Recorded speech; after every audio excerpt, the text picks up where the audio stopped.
was identified as mentally retarded, put back from the 5th grade into the 4th grade, and stayed in that category until I got out of high school.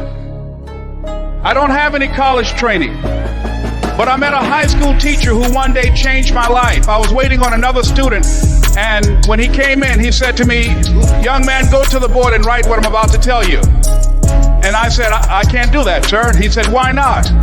I said, "I'm not one of your students." He said, "It doesn't matter. Follow my directions now." I said, "I can't do that, sir." He said, "Why not?" I said, "Because I'm educable mentally retarded." And he came from behind his desk and he looked at me. He said, "Don't ever say that again. Someone's opinion of you does not have to become your reality." And as he talked, my heart began to beat fast. Tears began to run down my eyes, and I was in the back just listening to him, because the speech he was giving, that speech was for me. And he said, "Les Brown," he said, "if you want to do anything worthwhile in life, you've got to be hungry." I told Mr. Washington I wanted to become a disc jockey. And so I started working to develop myself. He said, "I want you to practice every day being a disc jockey." I said, "But I don't have any job now." He said, "It doesn't matter." He said that it's better to be prepared for an opportunity and not have one than to have an opportunity and not be prepared. And as I was working to develop myself, I applied for a job as a disc jockey, WMBM on Miami Beach. I went to a guy named Milton Butterball. I said, "How you doing, Mr. Butterball? I'd like to get a job as a disc jockey." He looked at me, he said, "You have any broadcast background?" I said, "No, sir, I don't." "Do you have any journalism background?" I said, "No, sir, I don't." He said, "We don't have any jobs available." I said, "Yes, sir." I went back to Mr. Washington and I told him. He said, "Don't take it personally." He said, "Most people are so negative, they will have to say no 7 times before they say yes." He said, "Go back again."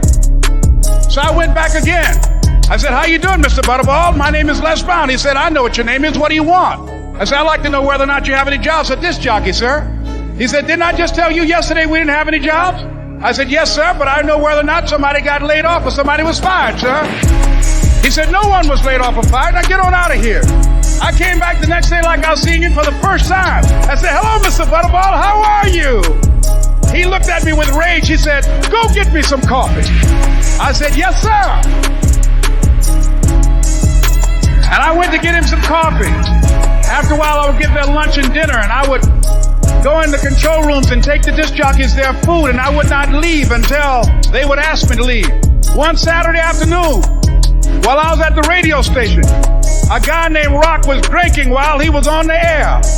I was the only one there, looking at him through the control room windows, walking back and forth, young, ready, and hungry.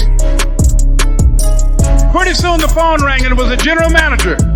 And I answered the phone. I said, "Hello?" He said, "Les, this is Mr. Klein." I said, "I know." He said, "Rock can't finish his program." I said, "I know." He said, "Would you call one of the other DJs in?" I said, "Yes, sir." I hung the phone up. I said, "Now he must think I'm crazy." I called my mom and my girlfriend Cassandra. I said, "Y'all turn up the radio and come out on the front porch. I'm about to come on the air."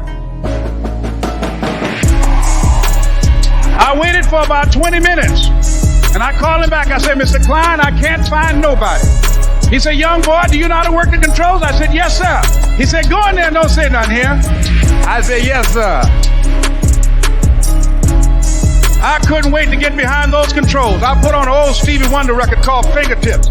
I sat down behind that turntable. I said, "Look out, this is me, LB Triple P. Les Brown, your platter playing papa. There were none before me and there will be none after me. Therefore, that makes me the one and only. Young and single and love to mingle, certified, bona fide, indubitably qualified to bring you satisfaction, a whole lot of action. Look out, baby, I'm your love man." I was hungry. I was hungry.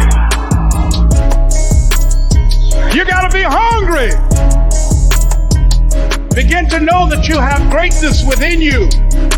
And if just one of you here begin to envision yourselves as being blessed and highly favored to reach your goals, if just one of you capture the essence of what that means, that you have greatness within you and a responsibility to manifest that greatness, that you can make your parents proud, you can make your school proud, you can touch millions of people's lives, And the world will never be the same again because you came this way. It was hard, ladies and gentlemen, coming to speak to people. And I was facing financial difficulties in my own life. I was behind on my bills and my dreams, and I'm saying to them, you can live your dream. It was hard, ladies and gentlemen. It was very difficult to pick myself up each day believing that I could do it. There were times that I doubted myself. I used to ask myself, can I do this? And something said within me, you're the one. Don't give up on your dreams. By continuing to push forward, by continuing to run toward my dream, that one day I would have my own talk show. It's a long shot, ladies and gentlemen, from Liberty City, an abandoned building on a floor, never knowing my mother or father. It's a long shot. Being here with you today in this dome in Atlanta, it's a long shot. No college training, labeled educable, mentally retarded, but I kept running toward my dream. Don't stop. Don't stop running toward your dream.